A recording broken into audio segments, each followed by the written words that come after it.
La santidad de la iglesia es un asunto vital en la vida de nuestra iglesia. Y esto es lo que Pablo estaba enfatizando en este pasaje que vamos a estar estudiando. Porque ya hemos venido hablando por un par de semanas de este capítulo 5, en la cual Pablo exhorta a los corintios por una actitud tolerante al pecado. Porque ellos estaban consintiendo el pecado dentro de la iglesia. Y Pablo da algunas directrices, da pautas a seguir para enfrentar este caso de inmoralidad sexual que ellos vivían en la iglesia. Y no solo de inmoralidad, sino de cualquier otro pecado que ya veremos más adelante. Y este pecado era notorio para la congregación. No era nada oculto, era algo visible y público, algo permanente y continuo. Este hermano que estaba en pecado seguía sin arrepentirse. Y por ello la iglesia debía disciplinar al hermano, darle una corrección para que deje su manera de vivir. Por eso Pablo les confronta a esta iglesia de Corinto por tolerar el pecado. Por eso en los versículos 6, solamente para recordar, él dice: ¿no sabéis que un poco de levadura leuda a toda la masa? En otras palabras le estaba diciendo: ¿no sabéis, hermanos, que el pecado corrompe, que el pecado contamina? Y por eso en el versículo 7 Pablo les menciona: limpiaos pues de la vieja levadura. En otras palabras le estaba diciendo: dejen la antigua vida de pecado, quiten ese pecado de entre vosotros. Y les pregunto, mis hermanos, ¿fue Cristo sacrificado por nuestros pecados? Como saldrá a continuación, si Cristo fue sacrificado por nuestros pecados, ya no somos esclavos del pecado. Ya no tenemos que vivir esclavizados a Él. Podemos abandonarlos. Es cierto que continuamos pecando, que somos débiles, que podemos caer en pecado. Pero ¿qué es lo que debemos hacer? Arrepentirnos de Él. Esa es la evidencia genuina de un verdadero creyente, el arrepentimiento por el pecado. Y el apóstol Pablo les exhortaba a esto, que tenían que vivir esa nueva vida en Cristo. Por eso Pablo les menciona que deberían ser una nueva masa, ser panes sin levadura, sin contaminación. ¿Por qué? Porque la iglesia es santa. Y es santa no porque ninguno de nosotros peque.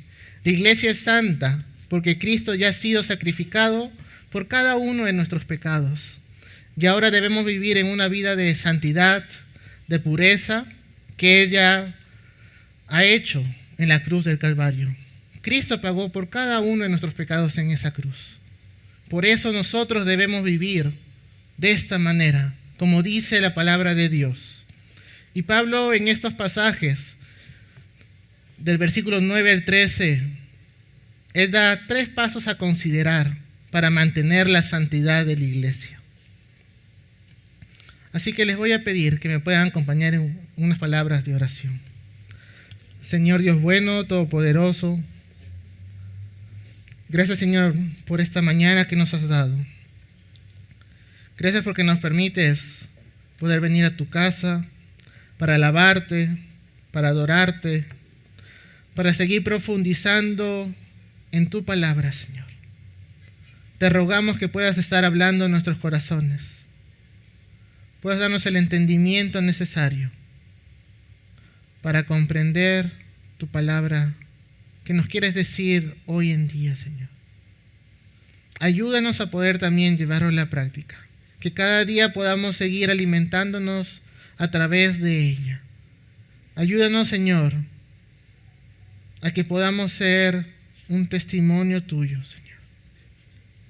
Que podamos ser, Señor, cristianos que vivan vidas de acuerdo a tus principios bíblicos. En Cristo Jesús oramos. Amén. Vamos a ver este primer punto que lo encontramos en los versículos 9 y 10. Si me pueden seguir con sus Biblias, versículos 9 y 10, donde Pablo considera el problema. Vamos a ver qué es lo que dicen los versículos 9 y 10. Dice: os he escrito por carta que no os juntéis con los fornicarios, no absolutamente con los fornicarios de este mundo, o con los avaros, o con los ladrones, o con los idólatras, pues en tal caso os sería necesario salir del mundo. Pablo dice que no se junten con estos fornicarios. Y juntarse se refiere a asociarse. Tiene la idea de mezclarse. Y eso también lo hemos visto en el estudio de 2 de Tesalonicenses. En el capítulo 3, versículo 14, yo lo voy a leer, que dice: si alguno no obedece a lo que decimos por medio de esta carta, a este señaladlo, y no os juntéis con él, para que se avergüence. Miren, no solamente en Corinto, Pablo estaba exhortando que no se junten con estos pecadores, sino también en Tesalonicenses. Y es este mismo verbo de no os juntéis, que no se mezclen con ellos. ¿Por qué? Porque esto debe ser parte de la iglesia.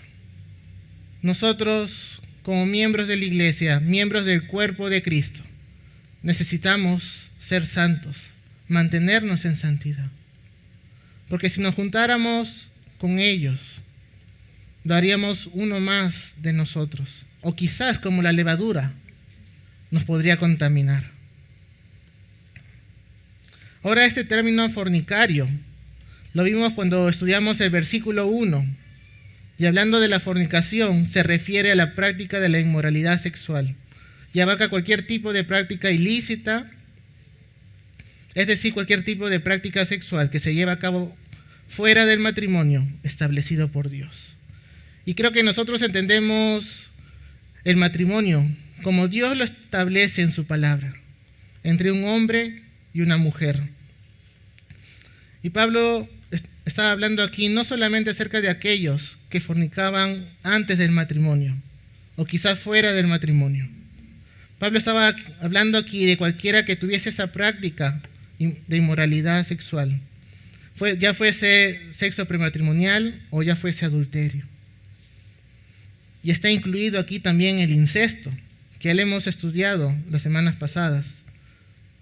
Por eso en el versículo 1 de este capítulo, Pablo menciona: alguno tiene la mujer de su padre. Pero Pablo estaba advirtiendo del peligro que corre la iglesia si permiten esta inmoralidad. Y ahora conviene entrar un poco en contexto. ¿Cómo era Corinto en ese tiempo? Esta sociedad grecorromana era muy sexualizada. Había inmoralidad por todos lados. Incluso el adulterio era bien visto en esa sociedad. Cuando habían fiestas o celebraciones o ritos, también había inmoralidad. Era muy común en ellos. Quizás en la sociedad en la que vivimos haya cambiado un poco, pero la inmoralidad sexual viene siendo muy común en nuestros días.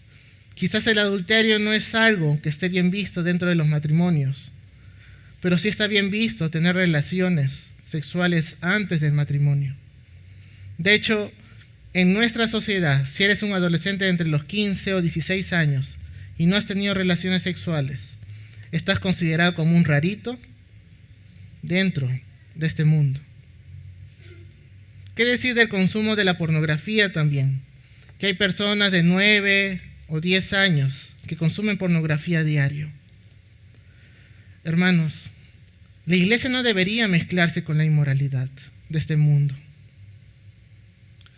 Pero algo que Pablo aclara en este versículo 10 es que no se refería a los inmorales del mundo, sino se refería a los de la iglesia, los que están dentro, los que se dicen ser hermanos, los que son miembros del cuerpo de Cristo. Porque el pasaje lo menciona. Si se hubiera referido a los inmorales que están en el mundo, tendríamos que alejarnos de ellos. Y si dice alejarnos de ellos, ¿cómo iríamos a trabajar? ¿Cómo hablaríamos con nuestros vecinos? ¿cómo seríamos o cómo cumpliríamos la gran comisión de ser sal para esta tierra, de ser luz para este mundo que necesita a Cristo en sus corazones? Hay algo interesante que nuestro Señor Jesús menciona en Juan 17:15. Si me pueden acompañar en sus Biblias a buscar Juan 17:15.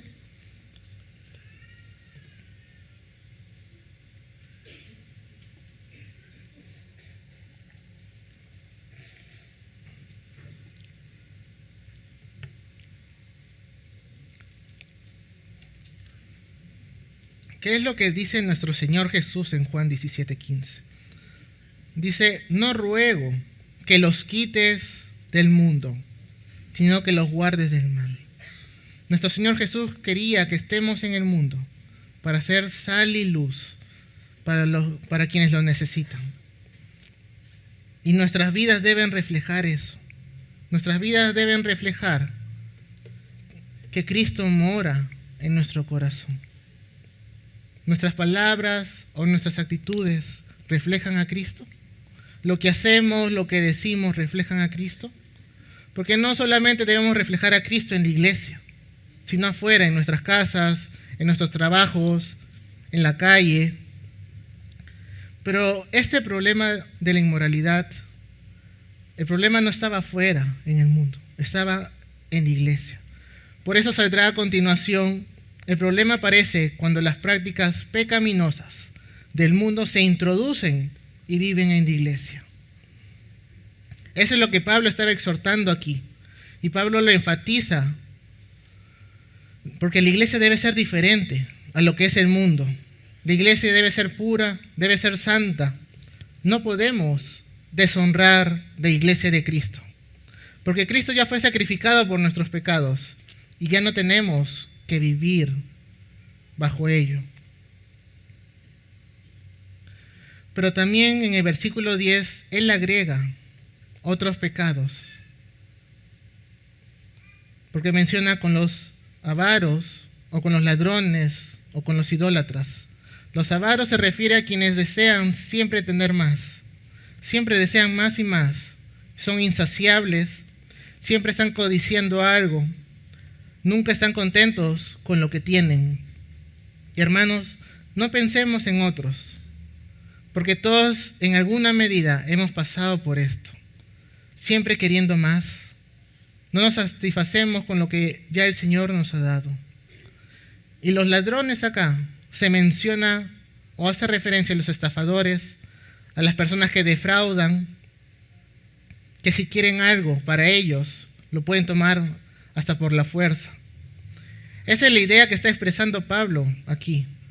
También añade los idólatras, aquellos que adoran a los ídolos. Y pensemos en esto. Porque un idólatra es aquel que hace las cosas a su manera. Se hace un Dios a su medida. Esto es lo que hizo el pueblo de Israel. Ignoramos lo que Dios dice porque queremos un Dios a nuestra medida y manera. Y así era la sociedad corintia. Y muchos de los miembros de la iglesia seguían actuando de esta forma. Porque luego cuando veamos el versículo 11, Pablo también menciona estos términos y añade dos más. Pero más adelante, en el capítulo 6, versículos 9 y 10, van a referirse a los mismos pecados, de la fornicación, de la idolatría, de la avaricia, los estafadores, los maldicientes y los borrachos.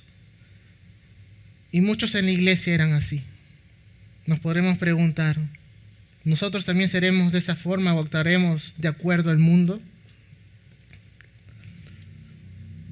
Porque si estamos en Cristo, ya no podemos vivir la vida de pecado de antes. Acompáñenme a ver lo que dice 1 Corintios capítulo 6, versículo 11.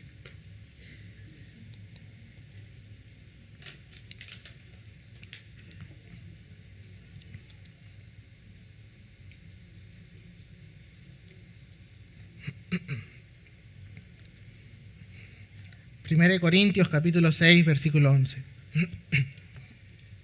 Dice, y esto erais algunos, mas ya habéis sido lavados, ya habéis sido santificados, ya habéis sido justificados en el nombre del Señor Jesucristo y por el Espíritu de nuestro Dios.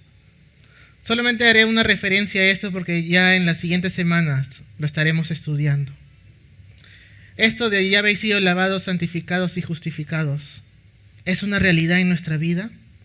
Porque si estamos en Cristo, hemos sido lavados, hemos sido santificados y hemos sido justificados. Ya no tenemos que vivir esa antigua vida lejos de Él. Y ese es el problema de esta iglesia.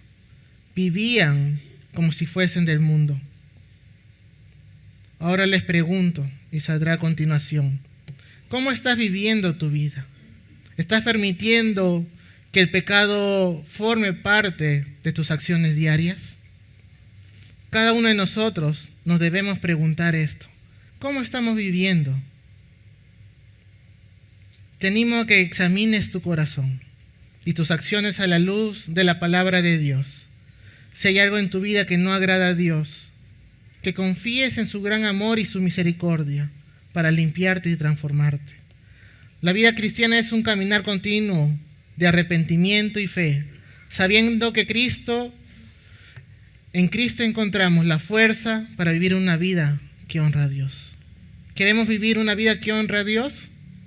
¿Amén? Así es.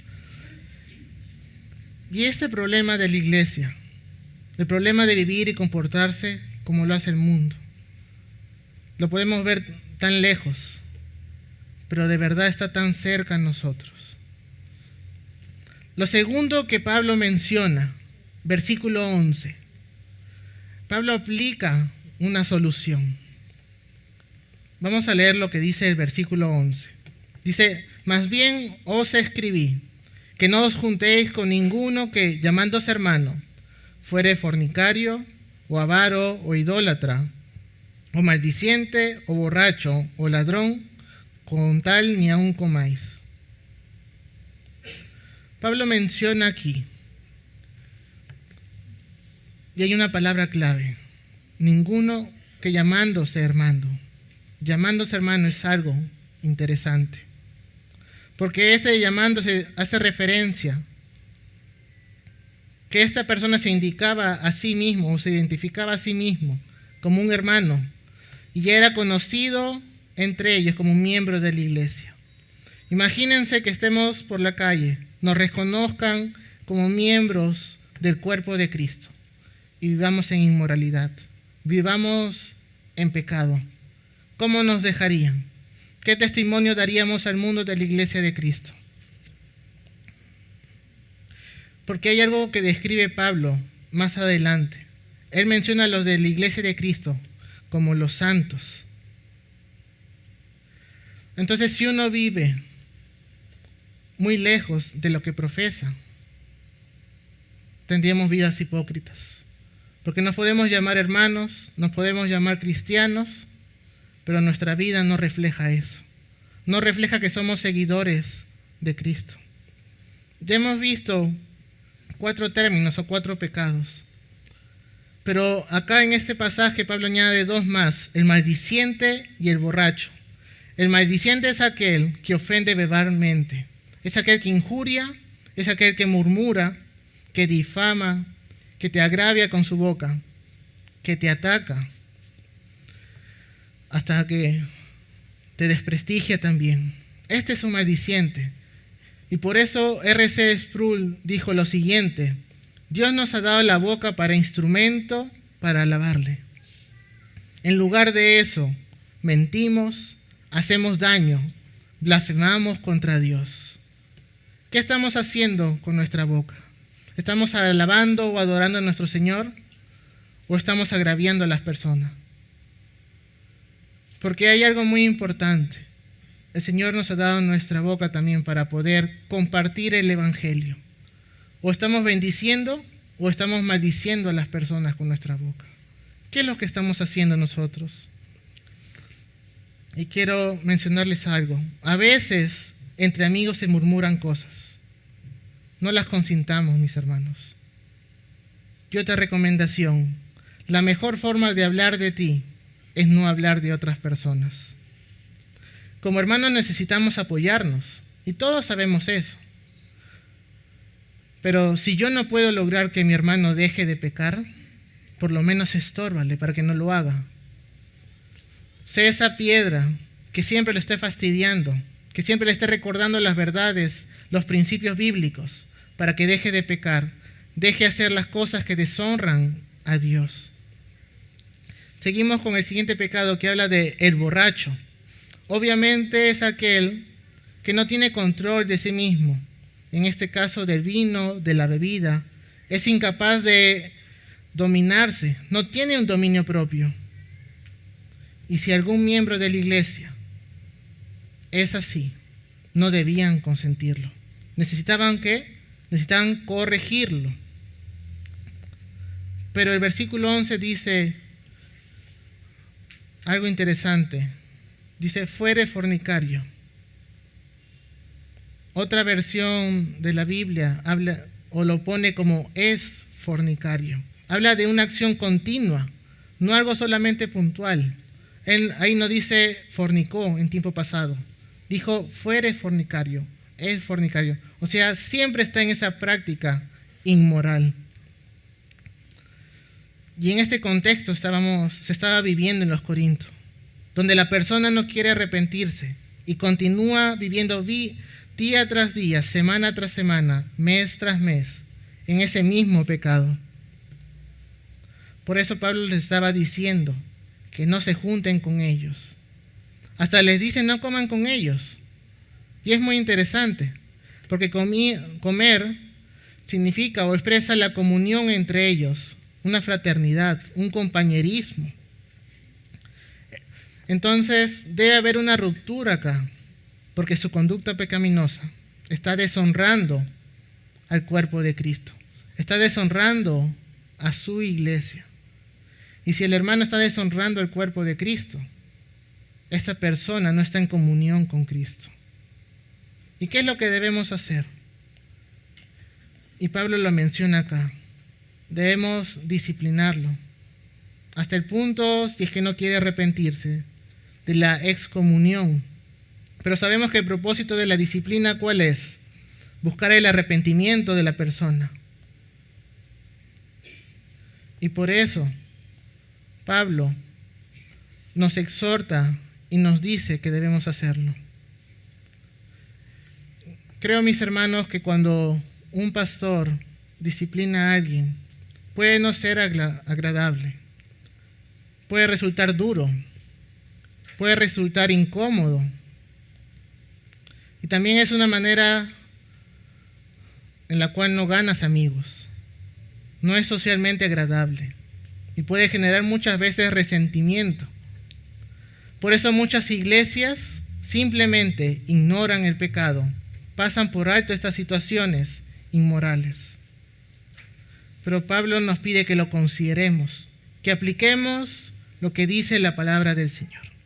Ya hemos visto dos pasos. Vamos por este tercer y último paso en los versículos 12 y 13, donde Pablo nos dice que debemos obedecer el motivo.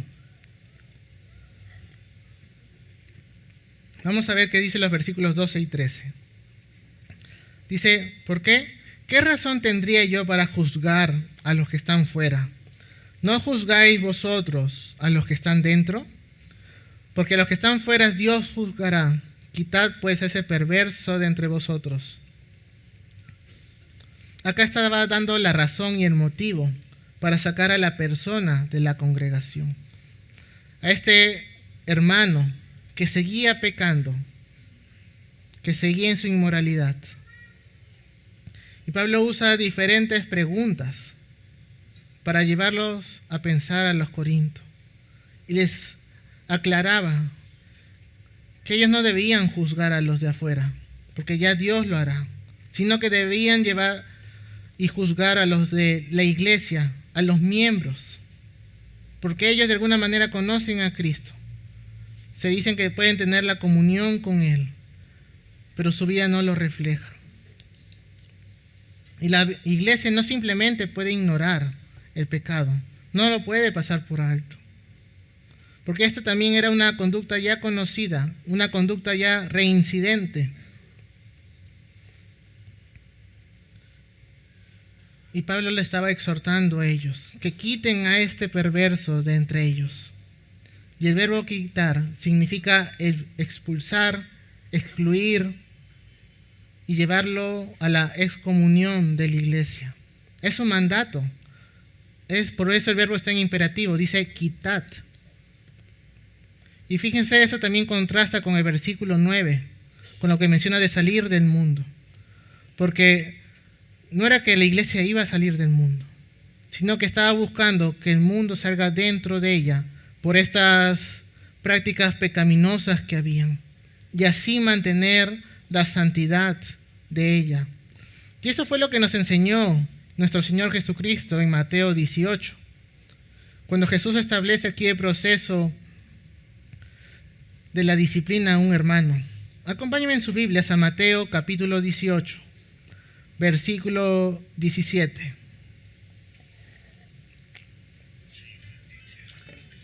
Mateo 18, 17.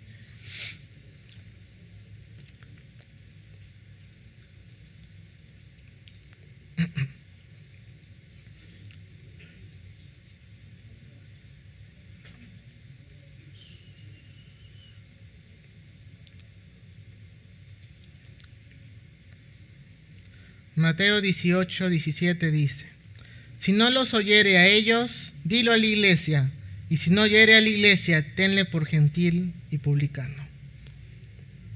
Un gentil era una persona del mundo, uno que practicaba cosas pecaminosas, era un no creyente. Y un publicano era una persona que muchas veces eran rechazadas y eran traidores de su pueblo. Por eso nos menciona que era necesario apartarlo de la iglesia con el propósito de que se arrepienta por sus pecados. Y esa es la excomunión en la iglesia. Es la responsabilidad de la iglesia de Cristo observar si la conducta y la vida de los miembros del cuerpo de Cristo van en coherencia con lo que su fe profesa. Porque si decimos que Cristo es el sacrificio por nuestros pecados, no podemos seguir viviendo de la misma manera. ¿Qué es lo que dice 2 Corintios 5:17 y saldrá en pantalla? Es un pasaje muy conocido. Dice: de modo que si alguno entra en Cristo, nueva criatura es. Las cosas viejas pasaron, he aquí todas son hechas nuevas. Hermanos, la santidad de la iglesia glorifica a Dios. Por tanto, debemos poner la debida atención a este problema que hay, que surge cuando se viven vidas pecaminosas como las que vive el mundo. Debemos tener el valor para aplicar la solución que Dios da, porque sabemos que el modelo de la disciplina es la disciplina de nuestro amado Padre Celestial, que ejerce a lidiar con nosotros. Y el libro de Hebreos nos dice lo siguiente en Hebreos 12:6, también saldrá en pantalla: porque el Señor, al que ama, disciplina y azota a todo el que recibe por hijo. Y la meta de la disciplina es la justicia. Por eso Hebreos 12:11 dice: es verdad que ninguna disciplina al presente parece ser causa de gozo, sino de tristeza, pero después da fruto apacible de justicia a los que en ella han sido ejercitados. Por eso es importante la disciplina en nuestra iglesia. Por eso es importante el poder corregir a nuestros hermanos, pero corregirlos así como un padre corrige a sus hijos, en amor, pero también en firmeza. Hermanos, yo les quiero dejar con esta pregunta: ¿realmente ha habido un quiebre, un rompimiento del que antes eran y ahora son en Cristo? Ojo, yo no estoy diciendo que ya sean perfectos, ese no es el tema, pero sí que eres diferente, que no eres el mismo de antes. ¿Sientes la carga y el dolor cuando pecas? ¿O el pecado es algo que no te afecta? Si realmente eres salvo, el Espíritu Santo se encargará de que no estés satisfecho en el pecado. y debes luchar como un hijo de Dios. Pero la gran maravillosa noticia que tenemos es que el poder que cambió a un ignorante, a un inmoral, a un listo para la condenación eterna, en un justo, en un santificado y lavado, es el mismo poder disponible para seguir trabajando en el pecador perdonado de hoy. No se rindan, mis hermanos. Hay poder para cambiar, hay esperanza para cambiar, y solamente lo tenemos ¿en quién? En Cristo. El proceso transformador sigue en nuestra vida. ¿Qué debemos hacer entonces? Seguir peleando esa buena batalla con valentía y confianza en nuestro Señor. Seguir huyendo del pecado con toda la fuerza que tengamos y viniendo con el corazón quebrantado delante de nuestro Señor, con arrepentimiento si le hemos fallado también. Y algunos de ustedes van a necesitar poder acercarse a hablar con alguien en este día. Quizás buscar a un pastor, a un líder maduro y decirle: mira, necesito que me recuerdes las verdades de Dios, porque estoy mal, necesito cambiar. Lo que Dios me dijo hoy es que hay un gran poder para cambiar y solamente lo tenemos en Cristo Jesús. No se rindan, mis hermanos. Puedes cambiar con el mismo poder que resucitó a nuestro Cristo Jesús de entre los muertos. Ese poder nos va a dar vida. Y en el nombre de nuestro Señor Jesucristo vamos a poder hacerlo. Ya no vivamos como lo que éramos antes, sino como lo que ahora somos gracias a Cristo Jesús. Y quiero terminar con esto y saldrá a continuación. Al conocer a Cristo y experimentar su gracia y misericordia, mi vida no puede permanecer igual. Este encuentro demanda un cambio profundo, una transformación real. Cristo me encuentra tal como soy, pero no me deja en el mismo lugar. Esa es nuestra esperanza, en la cual debemos vivir cada día. Debemos descansar y debemos confiar que el Señor seguirá obrando en nuestras vidas y transformándonos. ¿Amén? Amén. Terminemos orando, mis hermanos. Señor Dios Todopoderoso, Padre bendito, gracias, Señor, por tu palabra. Gracias porque cada día tú nos animas, nos confrontas a través de ella, Señor. Nos exhorta a dejar nuestro pecado, Señor, a vivir vidas santas de acuerdo a tu palabra. Queremos ser sal y luz en esta tierra, que cuando nos vean por las calles, vean a pequeños Cristo testificando, siendo embajadores tuyos, Señor. No permitas que si nos decimos o nos llamamos hermanos o cristianos, te rogamos que nuestras vidas sean coherentes con lo que decimos, Señor. Que nuestras palabras, nuestros actos puedan reflejar a Cristo, Señor. Ayúdanos, Señor. Sabemos que es difícil, pero tomados de tu mano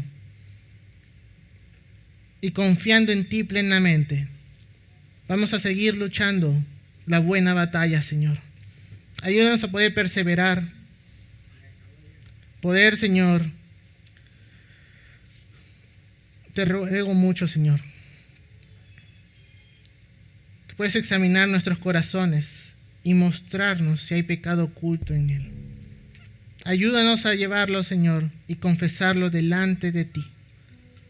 Confiamos plenamente que nos perdonarás, porque en tu palabra dice que hemos sido lavados, hemos sido santificados, hemos sido justificados por la gracia de Cristo y por ese gran amor que has tenido con cada uno de nosotros. En Cristo Jesús oramos. Amén.